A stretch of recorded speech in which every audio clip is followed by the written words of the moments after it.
This is the Lone Crater YouTube. We hope this video helps. You start now by confirming two essentials: the router SSID and password, and that your phone or PC is on that same Wi-Fi network. Once done, power the Epson L3250 and make sure the Wi-Fi light is idle. You'll choose WPS or App Setup. WPS is fastest if your router has a button.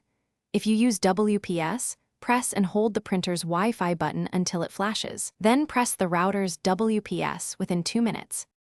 If you chose WPS after both buttons were pressed, watch the printer's Wi-Fi light until it becomes steady. This means it received an IP and joined the network.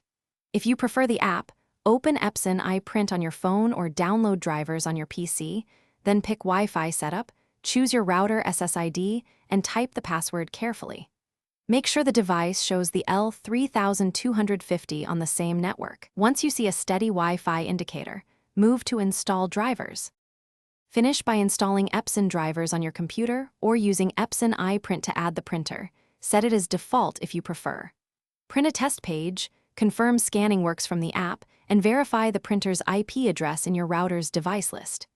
If something goes wrong, first restart the router and the L3250, then repeat the Wi-Fi setup and carefully retype the network password.